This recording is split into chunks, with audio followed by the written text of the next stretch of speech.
The gunshot echoed through the snowy streets of Valentine, Nebraska, and Sarah Catherine collapsed against the wooden post outside the general store, her husband's body still warm in the dirt 3 feet away. Blood stained the white snow around him, turning it crimson, and she couldn't breathe, couldn't think, couldn't do anything but stare at the man who had promised her forever just 2 years ago on their wedding day.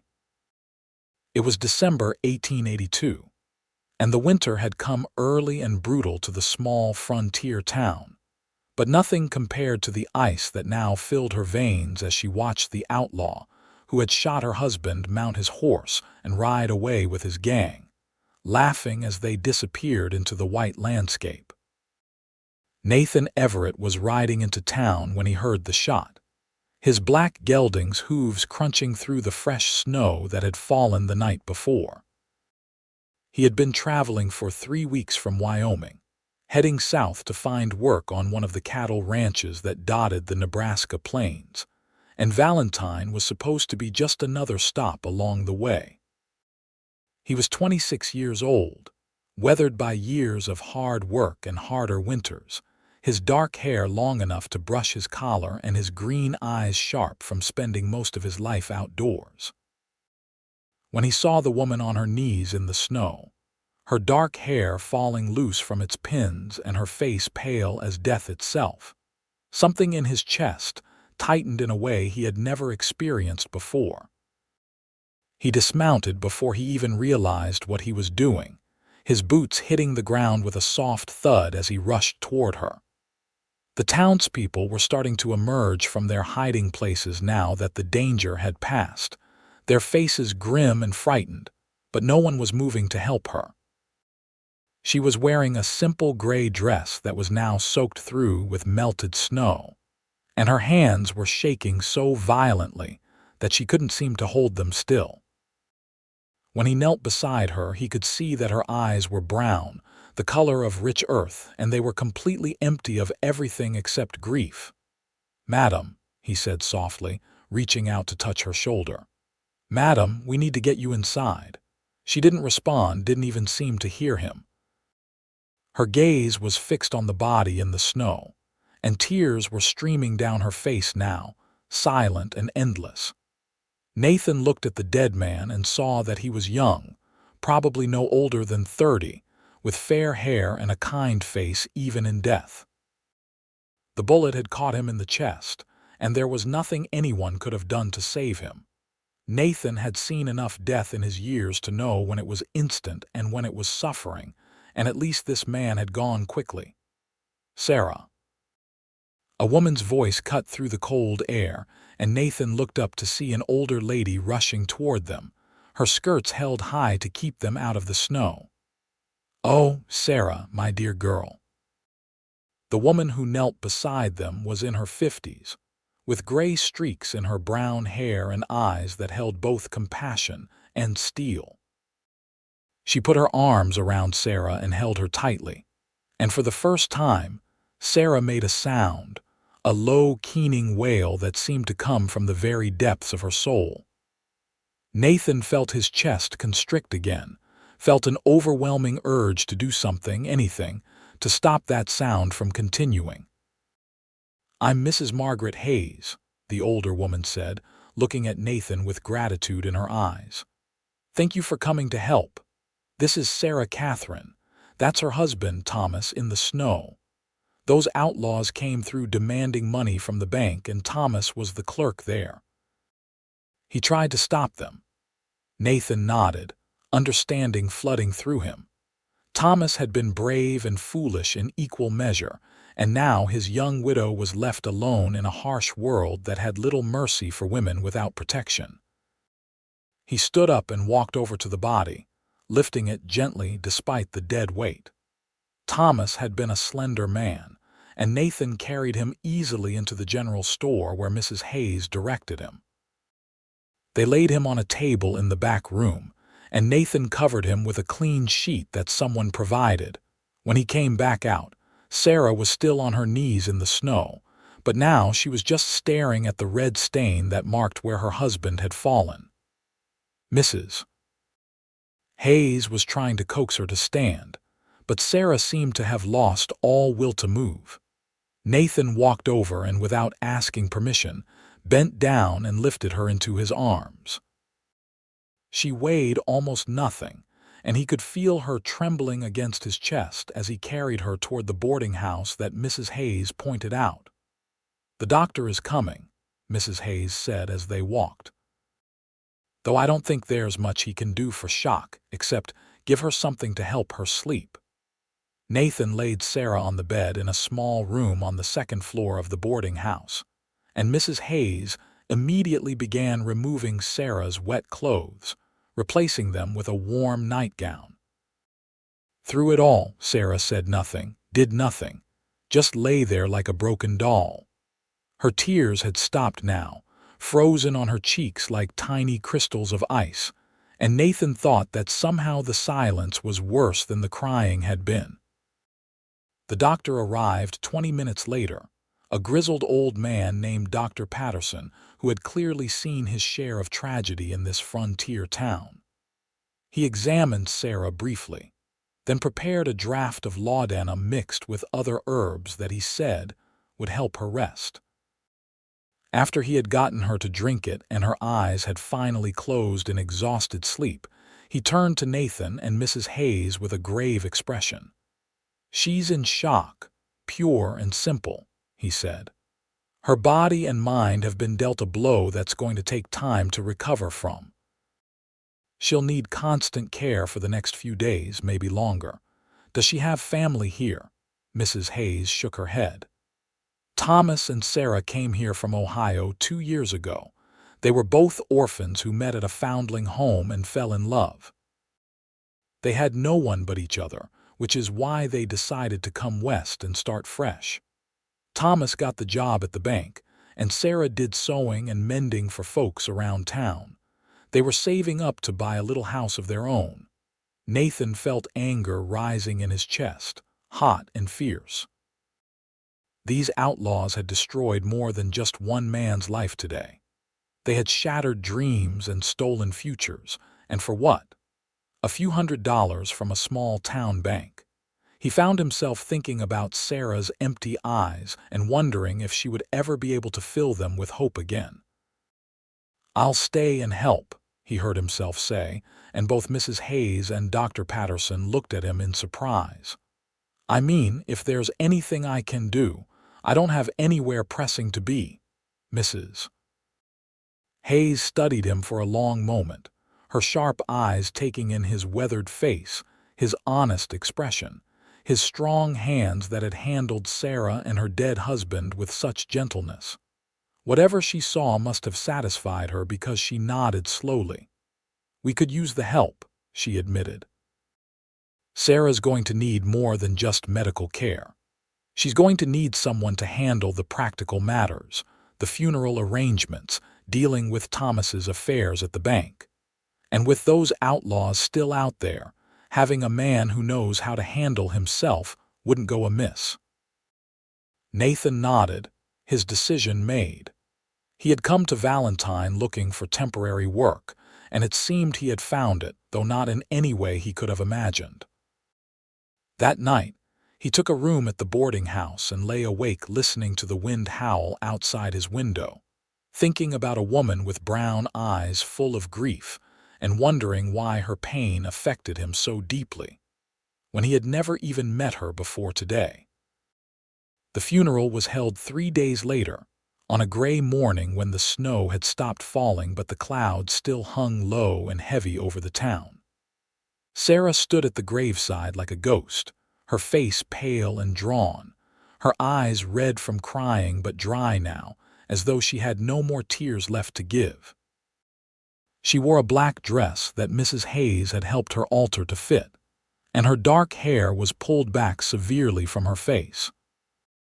Nathan stood a respectful distance away, but he couldn't stop watching her, couldn't stop wanting to go to her and promise her that somehow things would be all right even though he knew it was a lie.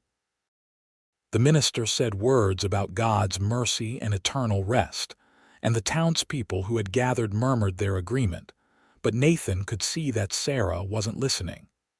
She was somewhere else entirely, lost in memories of the man she had loved and lost. When they lowered the coffin into the frozen ground, she swayed slightly, and Nathan moved forward instinctively, ready to catch her if she fell. But she steadied herself, her hands clenched into fists at her sides, and remained standing through the rest of the service with a kind of desperate strength that made Nathan's heart ache. Afterwards, Mrs. Hayes took Sarah back to the boarding house while Nathan stayed behind to help fill in the grave. The work was hard in the frozen earth, but he welcomed the physical exertion, the way it kept his mind occupied and his hands busy. When it was done, and the mound of earth was covered with a simple wooden cross that bore Thomas Catherine's name and dates, Nathan stood there for a moment, saying a silent prayer for a man he had never known but whose death had changed his life in ways he was only beginning to understand. Over the next 2 weeks, Nathan found himself drawn into Sarah's world in small, incremental ways. He helped Mrs. Hayes with the practical matters that Sarah was in no state to handle herself. He went to the bank and sorted through Thomas's belongings, finding a small savings book that showed the couple had managed to put away nearly $200 toward their dream house. He packed up the few possessions from the room Sarah and Thomas had rented above the seamstress shop where Sarah worked, moving everything to the boarding house where Sarah would stay until she could figure out what came next. He saw Sarah every day, though she rarely spoke to him or anyone else. She would sit by the window in her room, staring out at the snow-covered street, her hands idle in her lap. Mrs. Hayes tried to get her to eat, to sew, to do anything that might bring her back to the world of the living. But Sarah seemed to have retreated to some place deep inside herself, where no one could reach her. Nathan found himself lying awake at night, thinking about ways to help her, to bring some light back into those empty brown eyes. Christmas came and went almost unnoticed. The town tried to celebrate with a church service and a community gathering, but the shadow of Thomas's murder still hung over Valentine like a dark cloud. The sheriff, a competent but aging man named Jim Thornton, had sent telegrams to surrounding towns asking for information about the outlaw gang, but so far there had been no leads. Nathan spent Christmas Day at the boarding house, helping Mrs. Hayes prepare a simple meal and trying not to notice how Sarah barely touched her food. It was 3 days after Christmas, during a brief break in the weather when the sun actually appeared and made the snow sparkle like diamonds, that Nathan decided to try something different. He had been in the stable behind the boarding house, checking on his horse and the other animals that Mrs. Hayes kept, when he had an idea. He saddled his gelding and then went into the house to find Sarah. She was in her usual place by the window, wearing a simple dark blue dress that made her look even paler than usual. When he knocked on her open door, she turned her head slightly to acknowledge his presence but said nothing. "Sarah," he said, his voice gentle but firm, "I'd like you to come for a ride with me." For the first time since the funeral, he saw a flicker of something in her eyes, surprise maybe or confusion. "A ride," she repeated, her voice hoarse from disuse. "Yes, the sun is out and it's not as cold as it has been. I think it would do you good to get out of this room for a while, see something besides these 4 walls." She looked back out the window, and he could see her struggling with the suggestion, part of her wanting to refuse, to stay in her safe, numb cocoon, and part of her responding to something in his voice or his presence. Finally, she nodded once, a small movement that Nathan took as a victory. Mrs. Hayes helped her into a warm coat and boots, wrapping a thick scarf around her neck and placing a wool hat on her head. Nathan led her down to the stable where he had borrowed a gentle mare from the livery stable, a sweet-tempered chestnut that stood patiently while he helped Sarah mount. She sat stiffly in the saddle, her hands gripping the pommel as though it were a lifeline, and Nathan mounted his own horse with easy grace born of years of practice. They rode out of town slowly, heading north where the plains stretched out in an endless expanse of white. The snow crunched under the horses' hooves, and their breath created small clouds in the cold air. Nathan didn't try to make conversation, just let Sarah adjust to being outside, to feeling the sun on her face and the movement of the horse beneath her. They rode for perhaps half an hour before he guided them toward a small grove of cottonwood trees that stood like sentinels against the winter sky. When they reached the trees, he dismounted and helped Sarah down, his hands steady on her waist as her feet touched the ground.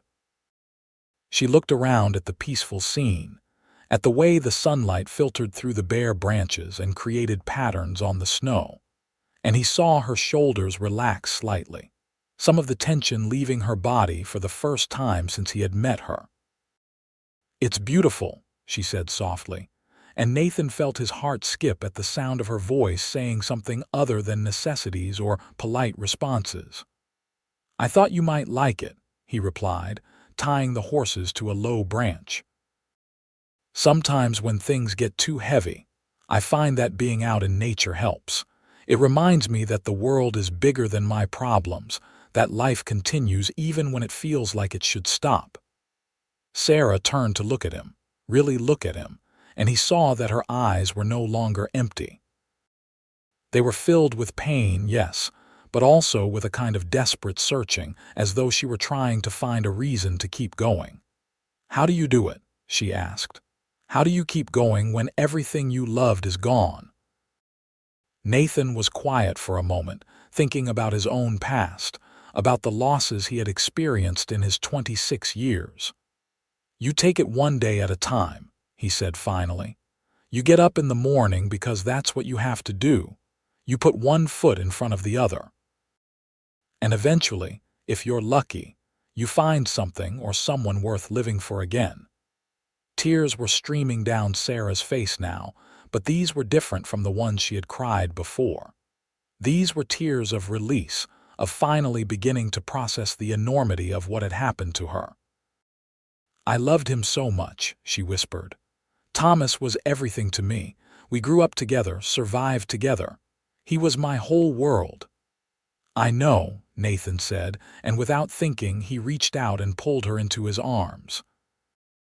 She stiffened for a moment, then collapsed against him, sobbing into his chest with great, heaving cries that seemed to tear themselves from her very soul. He held her through it all, one hand stroking her back and the other cradling her head, murmuring soft words of comfort that meant nothing and everything at the same time. They stood like that for a long time, Sarah crying out her grief while Nathan held her steady, and when she finally pulled back, her face was blotchy and her eyes were swollen, but there was something different about her. Some of the terrible blankness had gone, replaced by raw emotion that was painful to witness but somehow more alive than the emptiness had been. "I'm sorry," she said, wiping at her face with her gloved hands. "I've ruined your coat." "Don't apologize," Nathan said firmly. "Not for this, not for anything. You've been through hell, Sarah, and you're allowed to feel whatever you feel." She looked up at him, studying his face with new attention, seeing him as a person rather than just a helpful stranger for the first time. "Why are you being so kind to me?" she asked. "You don't even know me.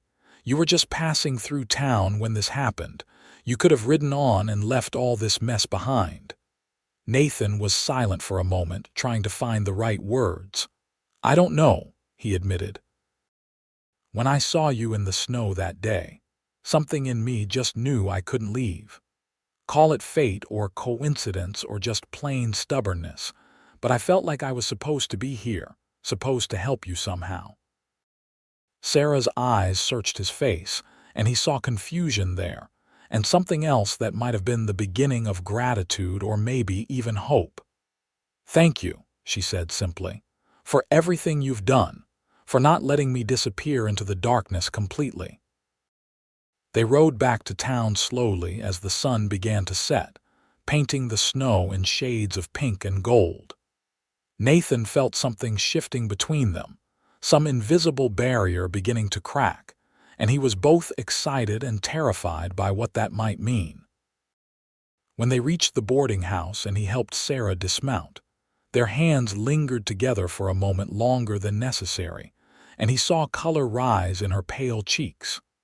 That night, Sarah ate a full meal for the first time since Thomas's death, and Mrs. Hayes gave Nathan a knowing smile that made him feel like a schoolboy. He tried to tell himself that he was just being helpful, that his interest in Sarah was purely compassionate, but he knew he was lying. There was something about her that called to him, something beyond her beauty or her vulnerability. It was her strength, he realized, the way she was fighting to survive even when part of her wanted to give up. It was her capacity for love, demonstrated by the depth of her grief. It was the way she tilted her head when she was listening, the way her hands moved when she was thinking, 1,000 small things that he was noticing despite himself. As January 1883 arrived and the new year began, Nathan found himself becoming more and more integrated into the daily life of Valentine.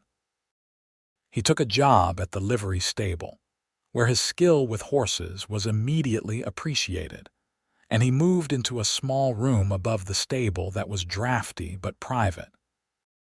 He still took his meals at the boarding house, though, always timing them so that he could see Sarah, talk to her, watch as she slowly began to rejoin the world of the living.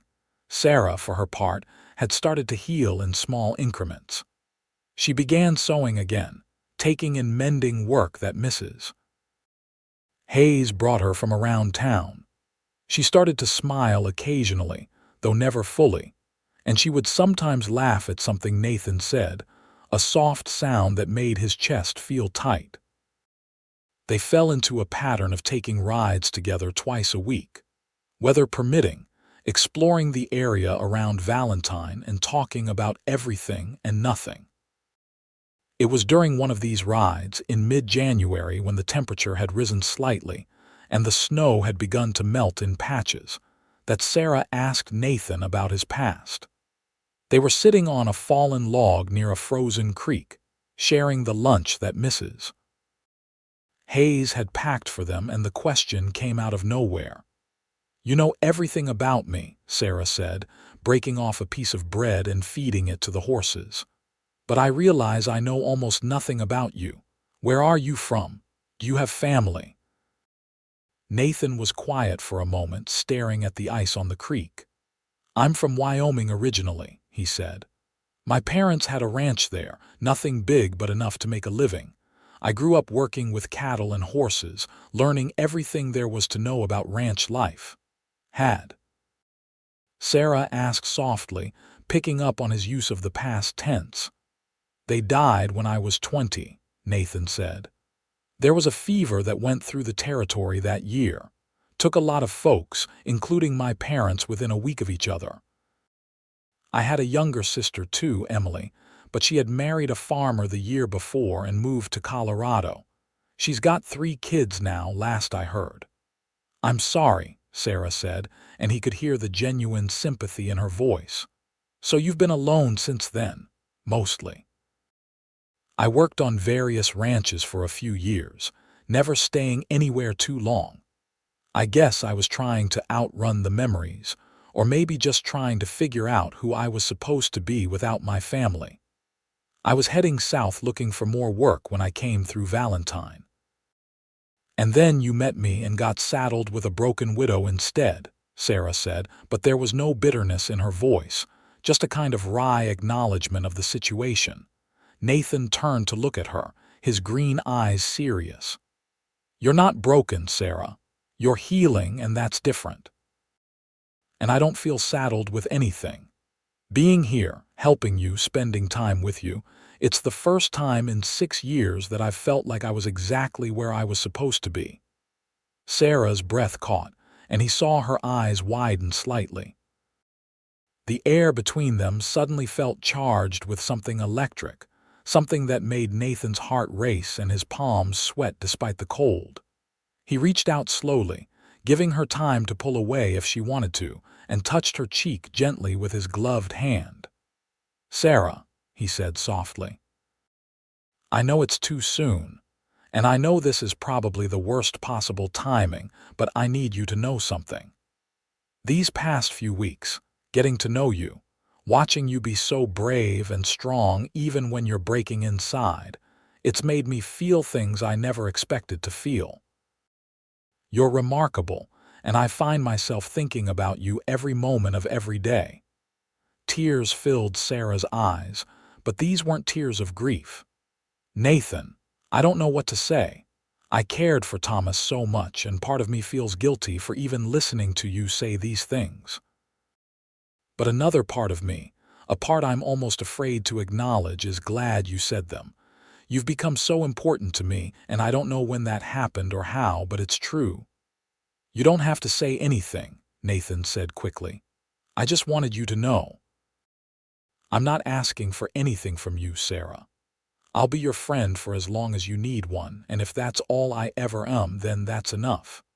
But even as he said it, he knew it wasn't entirely true. He wanted more, wanted everything, wanted to be the person who made her smile and laugh and forget her pain. He wanted to be the one she turned to in the night when the memories became too much. He wanted to build a life with her, to give her the home and family she had dreamed of with Thomas. But he also knew that pushing her before she was ready would destroy any chance they might have, so he pulled his hand back and smiled at her gently.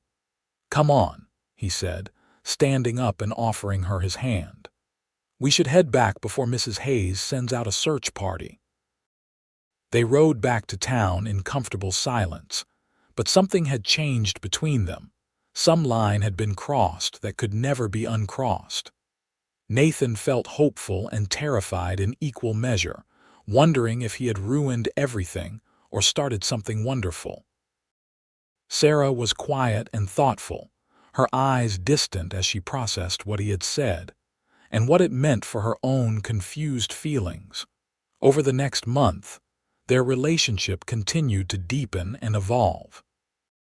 Sarah found herself looking forward to their rides with an eagerness that surprised her, and she began to notice little things about Nathan that made her heart flutter in ways it hadn't since the early days with Thomas. She noticed the way his eyes crinkled when he smiled, the way he was always so gentle with animals and children, the way he listened to her with his full attention as though nothing else in the world mattered. She also found herself feeling guilty about these feelings, as though she were betraying Thomas's memory by allowing herself to care for someone else. She would lie awake at night, torn between the growing warmth in her chest when she thought about Nathan and the cold grief that still gripped her when she remembered Thomas. It felt like a betrayal to move on so quickly, even though she knew logically that Thomas would want her to be happy, would want her to find love again rather than spending the rest of her life alone. It was Mrs. Hayes who finally helped her work through these conflicting emotions.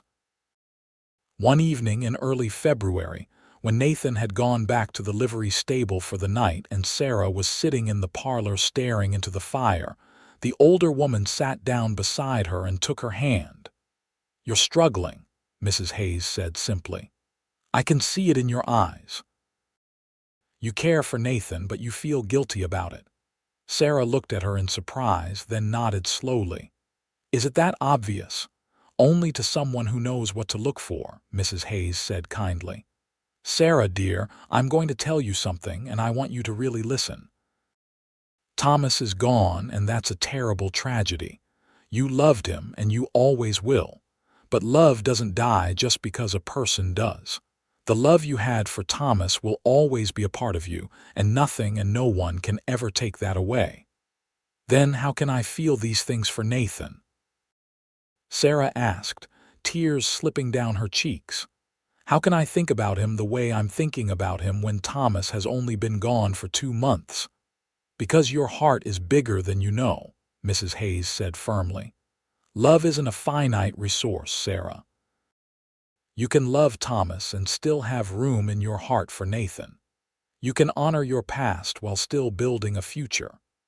And I think Thomas, who loved you so much, would be happy knowing that you found someone like Nathan to care for you, to protect you, to make you smile again. But what if people think I didn't really love Thomas?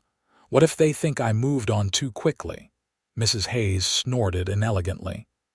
Who cares what people think? The people in this town who knew you and Thomas know how much you loved him. They saw how you grieved for him. And anyone with eyes can see that Nathan Everett is a good man who fell hard for a remarkable woman. There's no shame in finding happiness again, Sarah. There's only courage. Sarah was quiet for a long moment, letting Mrs. Hayes's words sink in. I'm afraid, she admitted finally.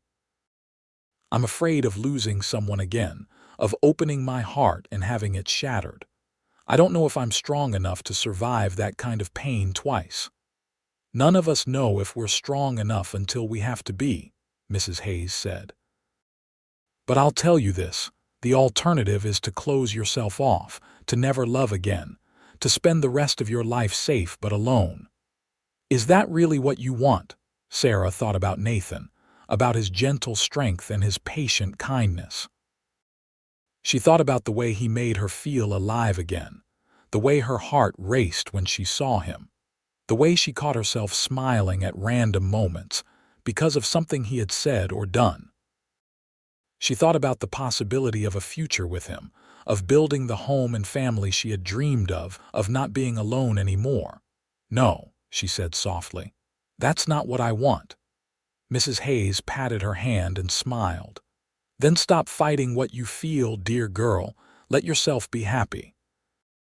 Thomas would want that for you, and more importantly, you deserve it. The next day, when Nathan came to pick her up for their regular ride, Sarah greeted him with a smile that was different from any she had given him before. It was full and genuine, reaching all the way to her eyes, and it made Nathan stop in his tracks, his heart pounding in his chest. You look happy, he said, unable to keep the wonder out of his voice. I'm getting there, Sarah replied, her smile growing even wider. It's a process, but I'm getting there. They rode out to their usual spot by the cottonwood trees, but this time Sarah was the one who initiated the deeper conversation. They sat on their log by the frozen creek, and she turned to him with serious eyes. Nathan, I've been thinking about what you said last month, she began, about your feelings for me, and I want you to know that I've been fighting my own feelings because I felt guilty, like I was betraying Thomas by caring for you, but I've realized something important. Thomas is gone, and nothing I do or feel can change that, but I'm still here, still alive, and I have a choice about how I spend the rest of my life. Nathan's breath caught, hope and fear warring in his chest. Sarah, you don't have to, let me finish, she said gently, placing her hand on his. I care about you, Nathan. More than I should, more than I thought I could after losing Thomas. You've been my anchor these past 2 months, the person who kept me from drowning in grief. You've been patient and kind and understanding, never pushing me for more than I could give. And somewhere along the way I started to fall for you. Sarah, Nathan breathed, his voice rough with emotion. He turned to face her fully, taking both of her hands in his. Are you sure? I don't want you to feel pressured or think you owe me anything because I helped you. I'm sure, Sarah said, and the certainty in her voice made his heart soar. I'm not saying I'm completely healed or that I don't still have hard days ahead. I'm not saying I don't still love Thomas, because I do and I always will. But I'm saying that I have room in my heart for you too, and I want to see where this goes between us. If you're willing to be patient with me, if you're willing to understand that I might have moments where I struggle with grief and guilt, then I'd like to try building something with you. Nathan felt like he couldn't breathe, couldn't think, could only feel the overwhelming rush of joy and relief that flooded through him. He reached up and cupped her face in his hands, his thumbs stroking her cheeks gently. "I'll be patient for as long as you need," he promised. "I'll be whatever you need me to be, Sarah. I'm falling in love with you and I want to make you happy. I want to give you everything you deserve." Sarah's eyes filled with tears, but they were tears of joy this time, tears of hope and new beginnings. "Then kiss me," she whispered. "Please, Nathan, kiss me." He leaned in slowly, giving her time to change her mind, but she met him halfway, her lips soft and warm against his. The kiss was gentle at first, tentative, both of them learning the taste and feel of each other. But then it deepened, became more urgent, full of all the emotion and longing they had been holding back. When they finally pulled apart, both of them were breathing hard, and Sarah was smiling through her tears. "Wow," she said softly, and Nathan laughed, the sound full of pure happiness. "Yeah," he agreed. "Wow." They sat there for a long time, holding hands and talking about everything and nothing, making plans and sharing dreams. Nathan told her about his hope of one day having his own ranch again, a place where he could raise horses and cattle and build a real home. Sarah told him about her love of sewing, how she had always dreamed of opening her own dress shop where women could come and be fitted properly for clothes that made them feel beautiful. They talked about families and children, about what they wanted from life, and with each word, each shared hope, they wove themselves more tightly together. As February turned into March, and the snow began to melt in earnest, revealing the brown prairie grass beneath, Sarah and Nathan's relationship blossomed. They were careful about propriety, knowing that the small town would be watching and judging, but they also didn't hide their growing affection for each other. Nathan would walk Sarah home from church on Sundays, carrying her Bible and making her laugh with stories about the horses at the livery stable. Sarah would pack special lunches for their rides, practicing the cooking skills she wanted to perfect for when she had a home of her own to manage. The townspeople of Valentine watched the romance unfold with mixed reactions. Some, like Mrs. Hayes and Dr. Patterson, were pleased to see Sarah finding happiness again and approved of Nathan's steady character. Others whispered that it was too soon, that Sarah should have mourned longer before moving on. But Sarah found that she didn't care as much as she thought she would about the gossip. She was learning to live for herself and for Nathan, not for the approval of people who didn't truly know her heart. It was in late March, when the first brave flowers were beginning to push through the thawing ground, that the outlaws returned to Valentine. Nathan was at the livery stable when he heard the commotion, the sound of horses and shouting coming from the direction of the bank. His blood ran cold as he grabbed his rifle and ran toward the sound, terrified that history was about to repeat itself. He arrived at the bank just as the gang was coming out, their saddlebags heavy with stolen money. There were 5 of them, rough-looking men with hard eyes and quick guns, and Nathan recognized the leader from Sarah's description as the man who had killed Thomas. Rage filled him, hot and fierce, but he forced himself to think clearly. He couldn't just start shooting in the middle of town where innocent people might get hurt. Sheriff Thornton and 2 deputies were already there, their guns drawn, shouting for the outlaws to surrender.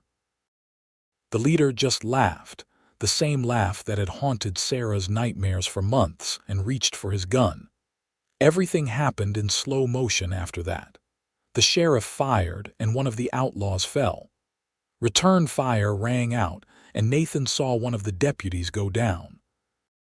He raised his own rifle and fired, his shot true, and another outlaw clutched his shoulder and fell from his horse. The remaining 3 outlaws, realizing they were outmatched, tried to flee, but the townspeople had had enough. Men emerged from buildings with whatever weapons they had, surrounding the outlaws and cutting off their escape. There was more shooting, more chaos, and when the smoke cleared, 3 of the outlaws were dead, 1 was wounded, and the leader had been captured alive, his gun shot from his hand by Sheriff Thornton's expert marksmanship. Nathan stood there, his rifle still raised, his heart pounding as adrenaline coursed through his veins. The wounded deputy was already being tended to by Dr. Patterson, who pronounced the injury serious but not fatal. The dead outlaws were being dragged out of the street, and the captured leader was being secured in chains by Sheriff Thornton. "Good shooting," the sheriff said to Nathan, extending his hand. "You might have just saved my life there." Nathan shook his hand numbly, still trying to process what had happened. "Is everyone else all right? Couple of minor injuries, but nothing serious. You helped stop these bastards from getting away with their crimes again. They've been terrorizing towns all across Nebraska for the past year. Now they'll face justice." Nathan's first thought was of Sarah, and he looked around frantically until he saw her standing in front of the general store, her face pale but composed. Their eyes met across the street, and she began walking toward him. He met her halfway, and without thinking about propriety or the watching townspeople, he pulled her into his arms and held her tightly. "Are you all right?" he asked, his voice rough with emotion. "I'm fine," she said, though he could feel her trembling. "When I heard the shooting, I was so afraid something had happened to you. And then I saw him, Nathan. I saw the man who killed Thomas." Nathan pulled back to look at her face, seeing the complex mix of emotions there: fear, anger, grief, and something that might have been closure. "He's captured now," Nathan said softly. "He'll be tried and hanged for what he did. Thomas will have justice." Sarah nodded, tears streaming down her face, but these weren't tears of grief alone. They were tears of relief, of release, of finally being able to start letting go of the anger and pain that had been eating at her since December. "It doesn't bring him back," she whispered. "But somehow knowing that man will face consequences for what he did, it helps." That evening, as the town slowly returned to normal, and the captured outlaw sat in the jail awaiting transport to the territorial prison for trial, Nathan and Sarah sat together on the porch of the boarding house. The spring air was cool but not cold, and the stars were beginning to appear in the darkening sky. "Today was terrifying," Sarah said quietly, her hand clasped in Nathan's. "When I heard those gunshots, all I could think about was that day in December, about losing Thomas. And I realized that I couldn't bear to lose you too, Nathan. I can't imagine my life without you in it now."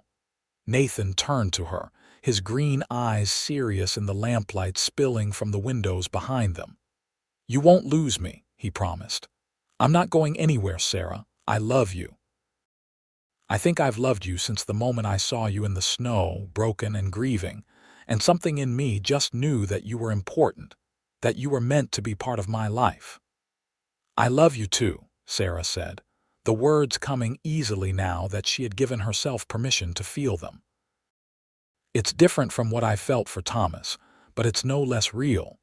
You've given me hope again, Nathan. You've shown me that it's possible to heal, to move forward, to find happiness even after devastating loss." Nathan reached into his pocket and pulled out a small box. His hands were shaking slightly as he opened it to reveal a simple gold band with a small diamond set in it. "I bought this last week," he admitted. "I was going to wait longer to give you more time, but after today, after almost losing each other before we've really even begun, I don't want to wait anymore. Sarah Catherine, will you marry me?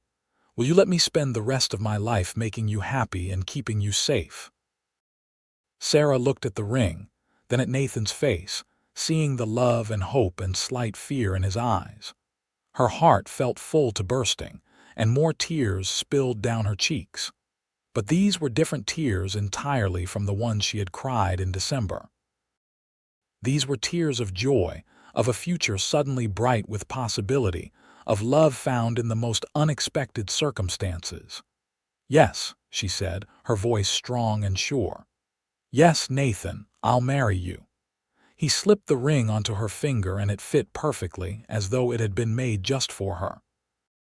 Then he was kissing her, and she was kissing him back, and neither of them cared that Mrs. Hayes was watching from the window with a satisfied smile or that passers-by were starting to notice and whisper.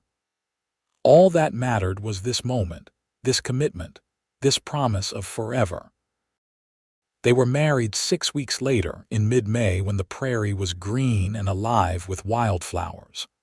The ceremony was held in the little church in Valentine, and the townspeople turned out in force to witness the union. Sarah wore a dress she had made herself, a beautiful creation of cream silk and lace that made her look like an angel. Nathan wore his best suit, his dark hair neatly trimmed and his face clean-shaven for the occasion, though Sarah had told him she liked his usual slight stubble. Mrs. Hayes cried through the entire ceremony, and even Sheriff Thornton was seen wiping at his eyes when Nathan and Sarah exchanged their vows. The minister spoke about love and loss, about healing and hope, about how God brings people together in mysterious ways. When he pronounced them husband and wife and Nathan kissed his bride, the congregation erupted in applause and cheers. The reception was held at the boarding house, where tables had been set up in the yard, and the whole town brought food and drink to celebrate. There was music and dancing, and Sarah laughed more than Nathan had ever heard her laugh, her face glowing with happiness. When they danced together, spinning around the makeshift dance floor to a fiddle tune, Nathan bent his head and whispered in her ear. "You'll never cry from pain again," he promised. "I'll spend every day of my life making sure you have only tears of joy from now on." Sarah pulled back to look at him, her brown eyes shining with tears that proved his point. "You've already given me so much," she said. "You've given me my life back, my hope back. I love you, Nathan Everett." "I love you too, Sarah Everett," he replied, and the sound of her new name made her smile grow even wider. They spent their wedding night in a small cabin that Nathan had been renting and fixing up as a surprise for Sarah. It was simple but clean, with one main room that served as kitchen and living area, and a small bedroom with a real bed that Nathan had bought from a family leaving town. He carried her over the threshold despite her laughing protests that he would hurt his back, and once inside, he set her down gently and lit the lamps to show her what he had done.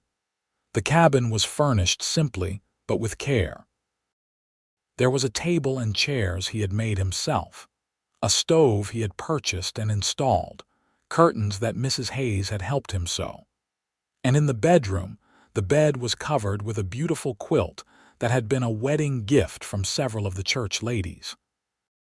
Sarah walked through the space with tears in her eyes, seeing all the thought and love that Nathan had put into making this a home for them. "It's not much yet," Nathan said nervously, "but it's ours, and we can add to it over time. I'm saving up to buy some land outside of town where we can build something bigger, maybe start that ranch I told you about." "It's perfect," Sarah said, turning to him with her heart in her eyes. "It's absolutely perfect, Nathan." That night, they came together as husband and wife with a tenderness and passion that felt sacred. Nathan was gentle with Sarah, always checking to make sure she was comfortable, that she wanted to continue. She responded to him with an openness that spoke of trust and love, and afterward, as they lay tangled together in the darkness, she felt a sense of peace and rightness that she had thought she might never experience again. The weeks and months that followed were filled with simple domestic happiness. Nathan continued to work at the livery stable while also taking on extra work training horses for ranchers in the area. His skill with animals was becoming well known, and he was building a reputation that would serve him well when he eventually opened his own place. Sarah opened a small sewing business from their cabin, taking in custom orders for dresses and men's shirts, and her work was so fine that women began coming from surrounding towns to commission pieces from her. They saved every penny they could, putting it toward their dream of buying land and building a real ranch. On Sundays after church, they would ride out into the prairie and imagine what their future home would look like, where the barn would be, where the house would sit to catch the sunrise. They talked about the children they hoped to have, about the life they wanted to build together. In August, Sarah discovered she was pregnant. She had suspected for a few weeks, but had waited to tell Nathan until she was sure. When she finally shared the news with him one evening over dinner, he was so stunned that he just stared at her for a long moment before the biggest smile she had ever seen spread across his face. He picked her up and spun her around, both of them laughing and crying at the same time. "A baby," he kept saying, as though he couldn't quite believe it. "We're going to have a baby." "Are you happy?" Sarah asked, though she could see the answer in his eyes. "Happy doesn't even begin to cover it," Nathan said, setting her down gently and placing his hand on her still flat stomach. "You've made me the luckiest man alive, Sarah. I never thought I'd have this, have a family of my own. It's more than I ever dreamed possible." The pregnancy progressed smoothly, and Sarah bloomed with health and happiness. As her belly grew, Nathan became even more protective and attentive, insisting on doing the heavy work around the cabin and bringing her little gifts, wildflowers, or a particularly nice piece of fabric for the baby's clothes. They prepared for the arrival of their child with excitement and some nervousness, neither of them having much experience with babies but both determined to be good parents. It was in December, almost exactly 1 year after Sarah had lost Thomas, that their son was born. The labor was long and difficult, and there were moments when Nathan, pacing outside the bedroom while Mrs. Hayes and Dr. Patterson attended to Sarah, was terrified that he was going to lose her. But Sarah was strong, stronger than anyone gave her credit for, and when the baby's cry finally pierced the air, Nathan nearly collapsed with relief. Mrs. Hayes opened the door with tears on her face and gestured for him to come in. Sarah was propped up on pillows, exhausted and pale but smiling, and in her arms was a tiny bundle wrapped in a soft blue blanket. Nathan approached slowly, reverently, and when he saw his son's face for the first time, he felt his heart expand in a way he hadn't known was possible. "He's perfect," he whispered, touching the baby's tiny hand with one finger. The baby gripped it instinctively, and Nathan felt tears streaming down his face. "You did it, Sarah. You brought him into the world. You're amazing." "We did it," Sarah corrected, looking at Nathan with exhausted but joyful eyes. "What should we name him?" They had discussed names for months but hadn't been able to settle on one they both loved. Now, looking at their son, Nathan knew what felt right. "What about Thomas, after your first husband? He was important to you, and I want to honor that. I want our son to know about the man whose death brought us together." Sarah's eyes filled with tears, and she nodded slowly. "Thomas Nathan Everett," she said. "It's perfect." Nathan leaned down and kissed her forehead, then kissed his son's downy head. "Thomas Nathan Everett," he repeated. "Welcome to the world, little man. You have no idea how loved you are." As Sarah held their son and Nathan sat beside them on the bed, his arm around his wife and his eyes on his child, he thought about the strange journey that had brought them to this moment. A year ago, Sarah had been kneeling in the snow, broken by grief and loss. He had been a drifter with no real purpose or direction. And now they were a family, with a home and a future full of hope. The years that followed were good ones. Nathan finally saved enough to buy a parcel of land 5 miles outside Valentine, a beautiful piece of property with a creek running through it and good grazing for cattle. He built their house with his own hands, with help from men in town who had become friends, and it was everything Sarah had dreamed of. 2 stories with a real parlor, a spacious kitchen, and bedrooms for their growing family. Young Thomas was followed by a daughter they named Emma Rose when he was 2, and then another son, William James, 2 years after that. The ranch grew and prospered as Nathan's reputation as a horse trainer spread throughout Nebraska and beyond. Sarah's sewing business evolved into a small dress shop in Valentine, run by a young woman she had trained while Sarah focused on raising their children and managing the household. Life wasn't always easy.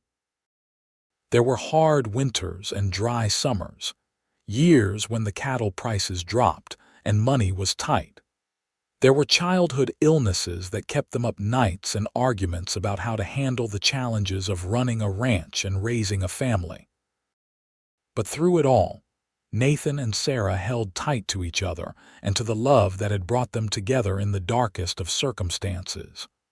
On December 15th each year, the anniversary of Thomas Catherine's death, Sarah would visit his grave with flowers.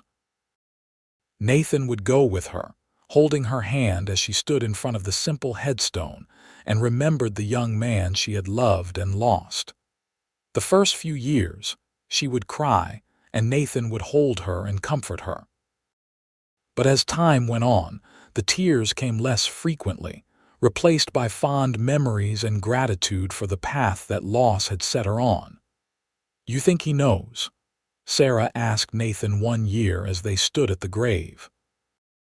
"Do you think Thomas knows that I found happiness again, that I have the life we dreamed of, just with someone else?" Nathan squeezed her hand.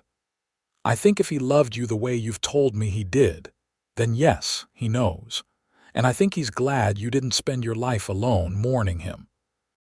He'd want you to be happy, Sarah. Just like if something happened to me, I'd want you to find love again, to keep living." Sarah turned to him with fierce eyes. "Don't you dare talk about something happening to you. You promised me that day on the porch that I'd never cry from pain again, and I'm holding you to that for the next 40 or 50 years at least."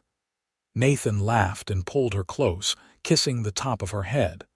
"I'll do my best, Mrs. Everett. I'll do my very best." The children grew up strong and healthy, each developing their own personality and interests.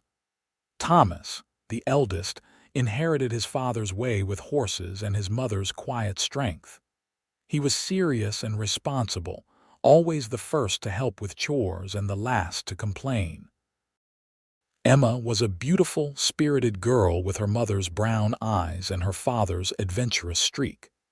She could ride as well as any of the ranch hands by the time she was 10, and had a laugh that could light up the darkest room.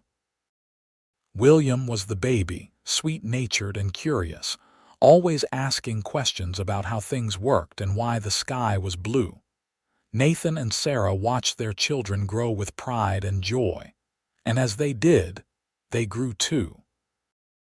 They learned patience and compromise, how to support each other through difficulties, how to celebrate each other's successes. Their love deepened and matured, becoming less about passionate intensity and more about steady, reliable partnership built on respect and genuine affection. When Thomas was 15, Emma 13, and William 11, the family took a trip to Wyoming so Nathan could show them where he had grown up. They visited his parents' graves and the ranch where he had been raised, which was now owned by another family. Nathan told his children stories about his childhood, about his parents and sister, and Sarah watched him with soft eyes, seeing the boy he must have been in the man he had become. On the way home, as they camped under the stars on the open prairie, William asked a question that had clearly been on his mind. "Pa, how did you and Ma meet? You've never really told us the whole story." Nathan and Sarah exchanged glances, and she nodded slightly, giving him permission to share. So Nathan told them about riding into Valentine on a cold December day and seeing their mother kneeling in the snow, about Thomas Catherine, who had been brave and died trying to protect the town, about how he had helped Sarah through her grief and fallen in love with her in the process. "So you loved someone else before Pa?" Emma asked her mother, her young face trying to understand the complexity of the situation. "I did," Sarah said honestly. "Thomas was my first love, and he'll always have a place in my heart. But your father is my great love, the person I was meant to spend my life with. Sometimes love comes to us in unexpected ways, and sometimes we have to lose something before we can find what we're really meant to have." "Do you think you would have met and fallen in love if Ma's first husband hadn't died?" Young Thomas asked his father. Nathan considered the question seriously. "I don't know," he admitted. "Maybe we would have passed each other on the street without a second glance. Maybe we were only meant to find each other in those specific circumstances. But I believe that your mother and I were meant to be together somehow, someway. Some things are just meant to be." That night, after the children were asleep in their bedrolls, Nathan and Sarah lay side by side looking up at the vast expanse of stars above them. "Do you ever regret it?" Nathan asked quietly. "Marrying me so soon after Thomas died? Do you ever wish you had taken more time?" Sarah turned to look at him, seeing the vulnerability in his eyes even after all these years together. "Never," she said firmly. "Not once have I regretted choosing you, choosing us. You gave me back my life, Nathan. You gave me hope and love and this beautiful family. How could I ever regret that? I just worry sometimes that people still judge you for it, for moving on so quickly," Nathan admitted. "Let them judge," Sarah said. "The people whose opinions matter know the truth. They know what we have, what we've built together, and even if they didn't, it wouldn't change anything. I love you, Nathan Everett, and I would choose you again and again, no matter what anyone else thought." Nathan pulled her close, and they lay there together under the stars, listening to their children breathe and feeling grateful for every moment that had brought them to this point, even the painful ones. As the years continued to pass, Nathan and Sarah's ranch became one of the most successful in the region.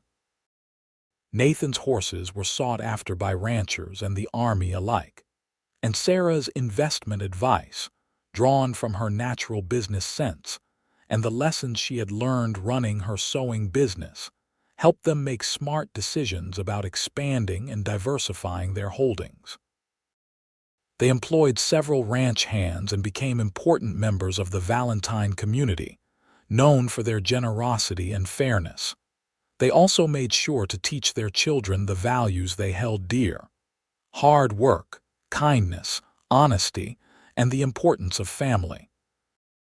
They told them stories about both Thomas Catherine and Nathan's parents, making sure the children understood their heritage and the sacrifices others had made that led to their comfortable life. When Thomas was 18, he fell in love with the daughter of a neighboring rancher, a sweet girl named Mary who fit into their family as though she had always been there. Nathan and Sarah gave them their blessing and a plot of land on their ranch to build their own house, wanting to keep the family close. Emma, at 16, was being courted by the new schoolteacher, a serious young man from back east who had fallen for her spirit and intelligence. And William, at 14, was showing signs of wanting to become a veterinarian, spending all his free time helping Dr. Patterson, who was now semi-retired, but still took on cases involving animals. On their 20th wedding anniversary, Nathan took Sarah back to the grove of cottonwood trees where he had first told her about his feelings. It was May, and the trees were full of new leaves that rustled in the warm breeze. They sat on the same fallen log, though it was more weathered now, and looked at each other with eyes that held 2 decades of shared history.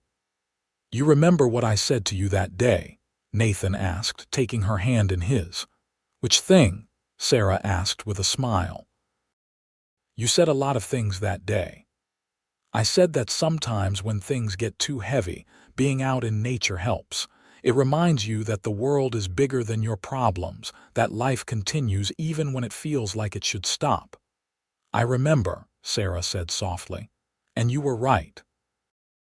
"You've been right about so many things, Nathan. And do you remember what I promised you on our wedding day and again on the porch of the boarding house after Thomas was born?" Sarah nodded, tears gathering in her eyes. "You promised I would never cry from pain again. Have I kept that promise?" Nathan asked seriously. "I know there have been hard times, moments when things were difficult or scary. I know I haven't been perfect." Sarah reached up and cupped his face in her hands, looking at him with all the love she felt written clearly in her expression. "You've kept it better than I ever thought possible," she said. "Yes, there have been challenges, but you've been beside me through all of them, making everything easier, making everything better. Any tears I've cried since we married have been tears of joy, Nathan. Tears when our children were born, tears when Thomas got married last month, tears now because I'm so overwhelmingly grateful for the life you've given me. You took a broken woman kneeling in the snow and gave her everything she ever dreamed of and more." Nathan pulled her close, and they sat there as they had so many times over the years, holding each other and feeling the peace that comes from being exactly where you're supposed to be with exactly who you're supposed to be with. The afternoon sun filtered through the cottonwood leaves, dappling them with light and shadow, and somewhere in the distance, they could hear the call of a meadowlark singing its spring song. "I love you, Sarah Everett," Nathan said. "For 20 years, you've been my partner, my best friend, my everything. Here's to 20 more and 20 after that." "I love you too," Sarah replied. "And I'll take every year, every day, every moment I can get with you. You're my miracle, Nathan. You're the man who saved me and then gave me a reason to want to be saved." They rode back to the ranch as the sun began to set, painting the sky in shades of orange and pink. Their children were waiting for them, having prepared a surprise anniversary dinner with help from the ranch hands and neighbors. The house was filled with laughter and love, with the noise and chaos of a large, happy family. As Sarah stood in the doorway watching Nathan be ambushed by their grandchildren, Thomas and Mary's twin boys who were just learning to walk, she felt her heart overflow with gratitude. She thought about that day in December 1882, when her world had ended, when she had knelt in the snow certain that she would never be happy again. She thought about Thomas Catherine, whose death had been a terrible tragedy but had also set her on the path to Nathan. She thought about Mrs. Hayes, who had helped her understand that loving again wasn't betraying the past, but honoring it by choosing to live fully in the present. She thought about all the moments, big and small, that had brought her to this place, to this family, to this life. A tear slipped down her cheek, and Nathan looked up from where he was being climbed on by his grandsons. He saw her tears and immediately started to get up, concern on his face, but she shook her head and smiled at him brilliantly. "Tears of joy," she mouthed to him, and watched as understanding and relief flooded his features.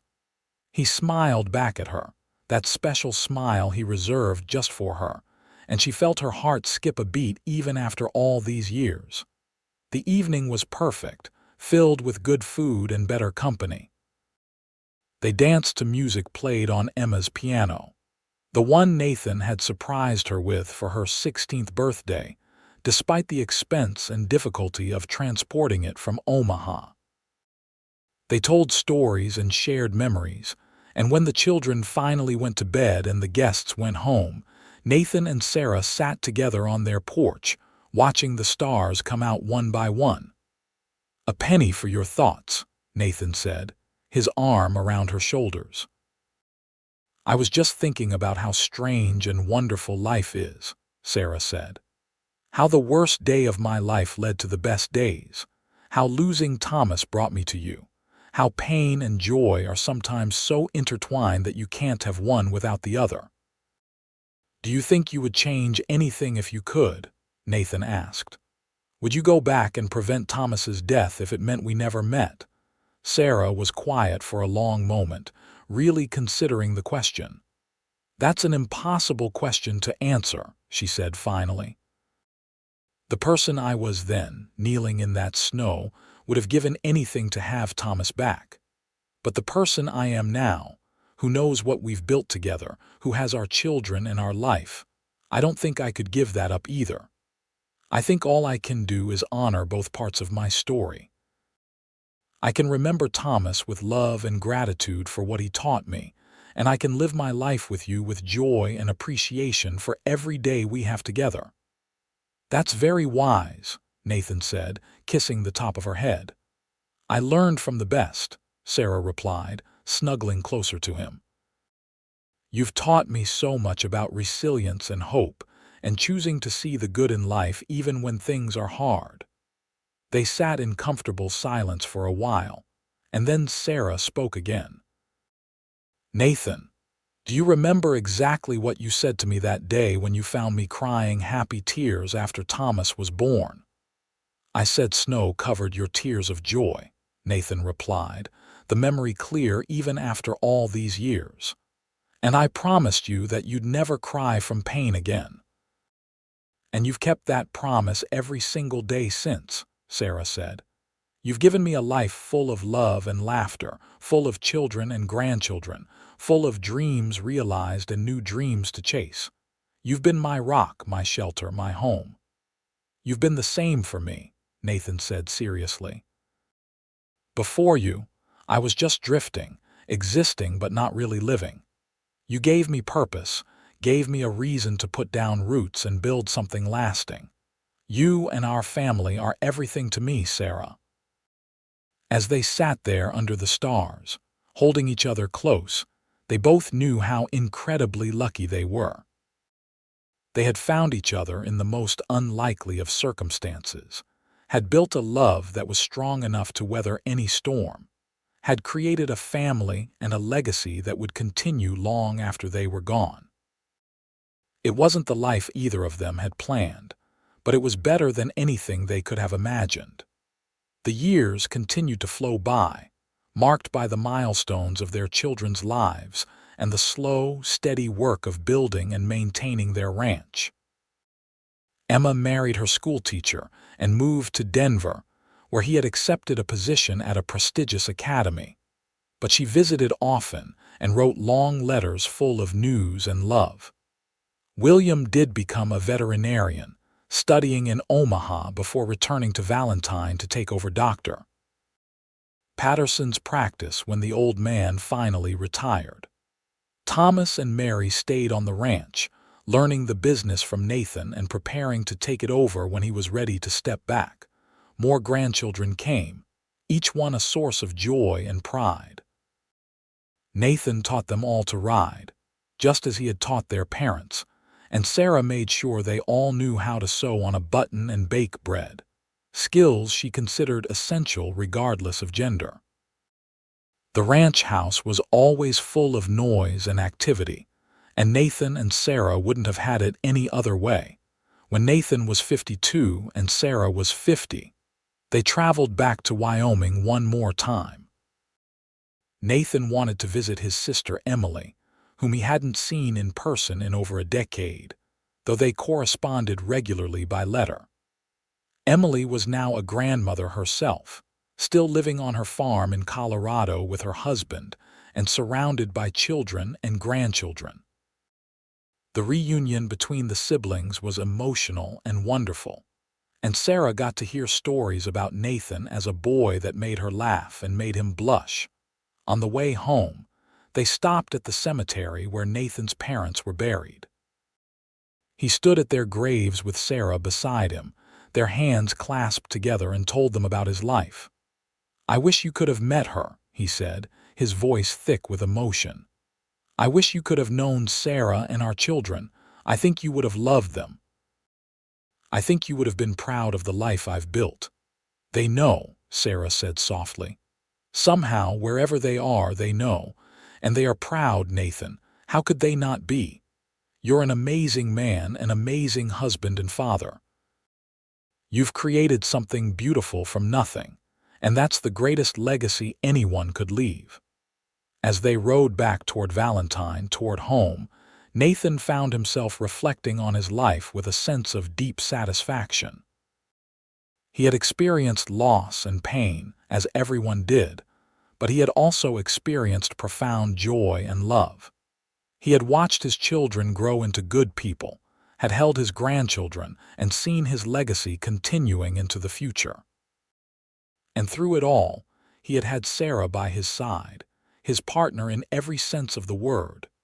That night, as they lay in bed in their room at a small hotel in a town whose name Nathan couldn't remember, Sarah turned to him with a serious expression.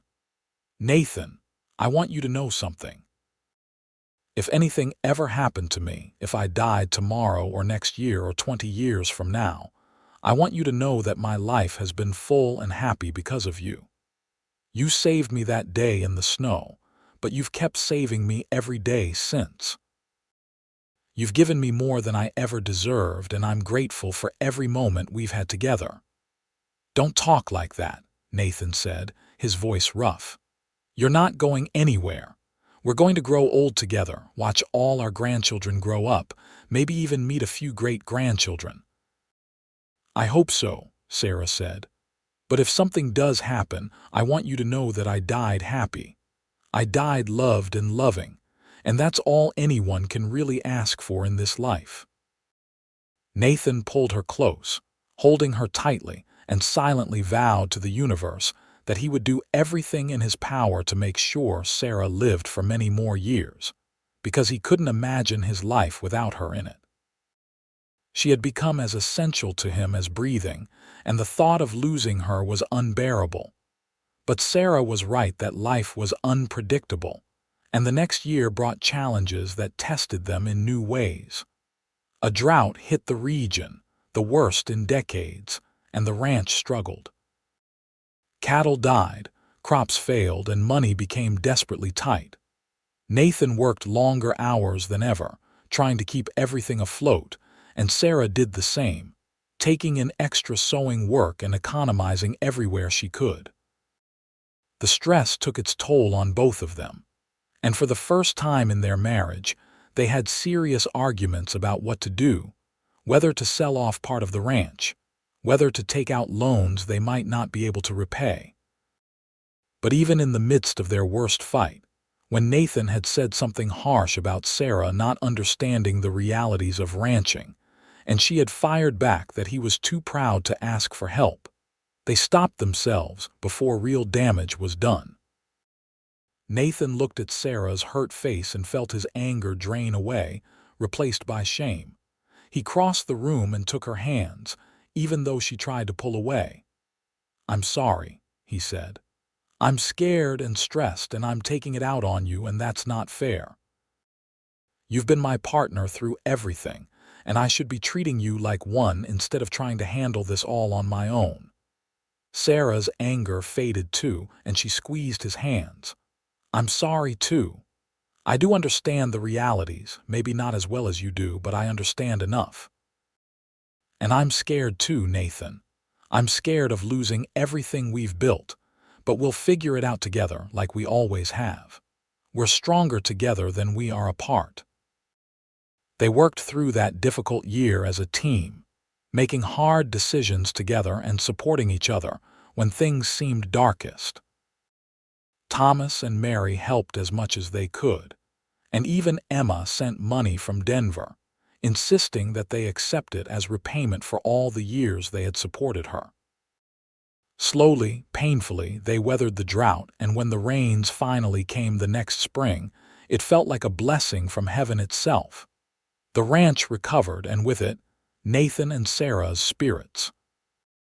They emerged from that trial with their marriage even stronger, having proven to themselves that they could survive anything as long as they had each other.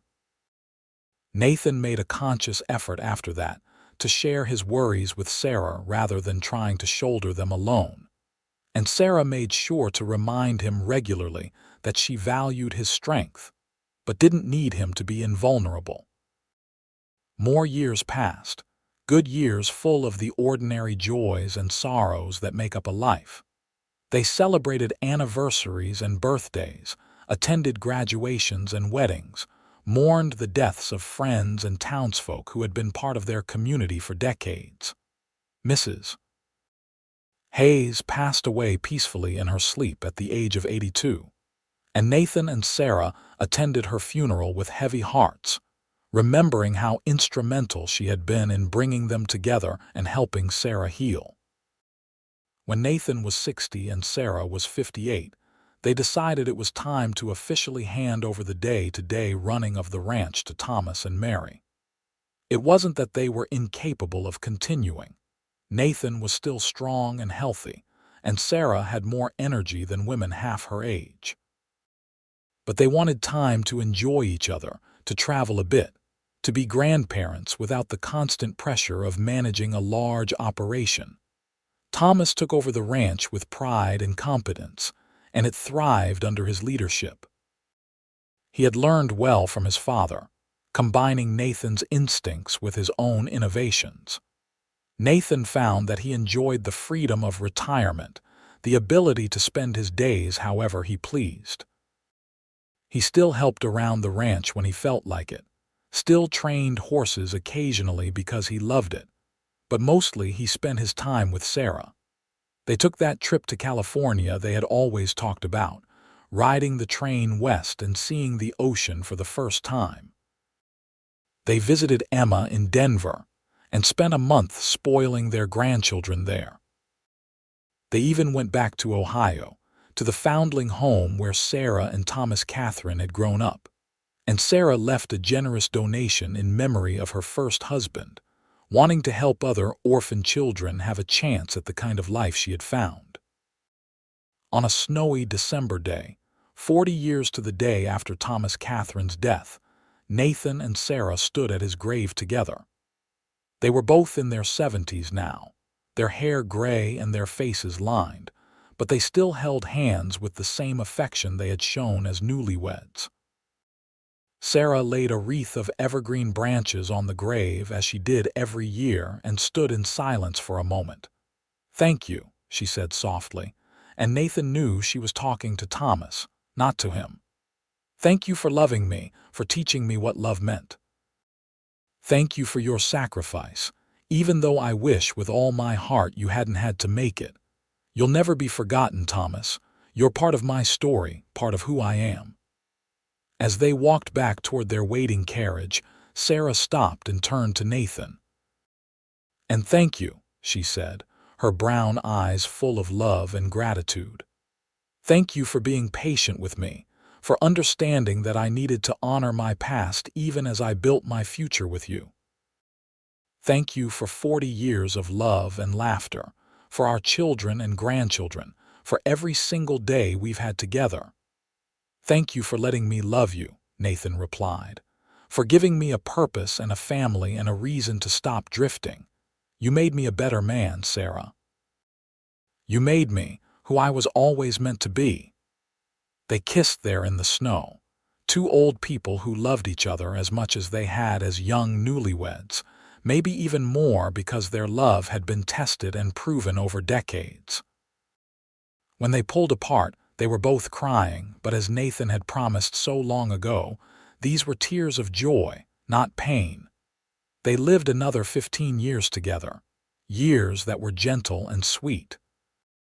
They watched their grandchildren grow up and start families of their own, giving them great-grandchildren to dandle on their knees.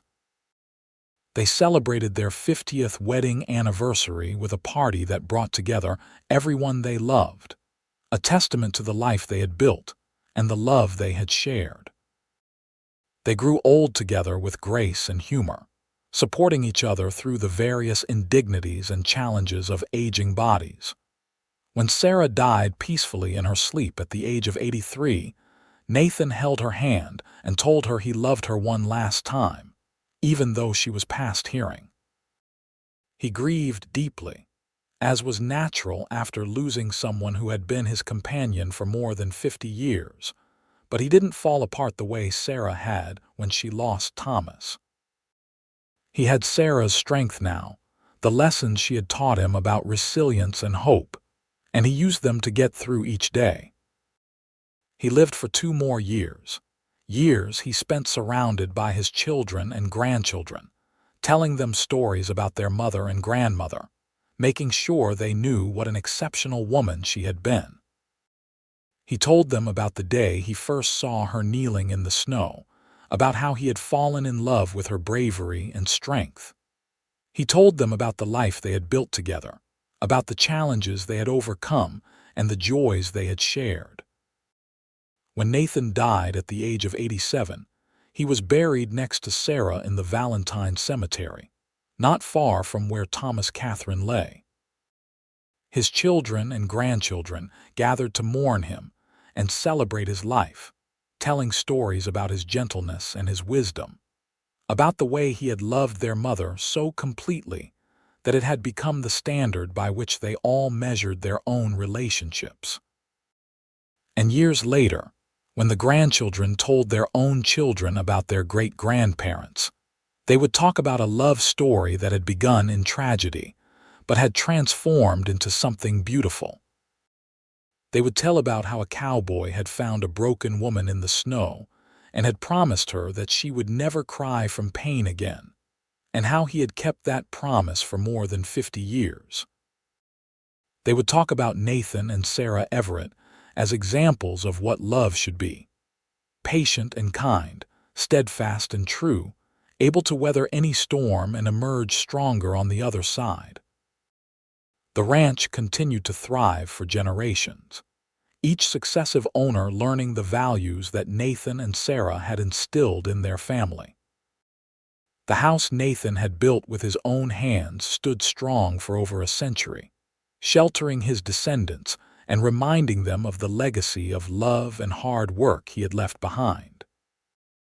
And in the town of Valentine, Nebraska, the story of Nathan and Sarah became legend, a testament to the idea that even in the darkest moments, hope and love can find a way to bloom.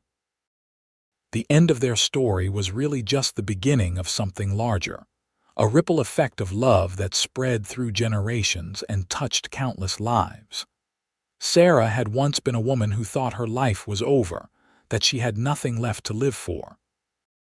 But Nathan had shown her that endings can also be beginnings, that loss can lead to finding something even more precious. Together they had built not just a family but a legacy, proving that the human heart has an infinite capacity for healing and love if we're brave enough to open ourselves to it. And somewhere, in whatever comes after this life, Nathan and Sarah were together again, eternally young and eternally in love, watching over the family they had created and the love story they had written with their lives.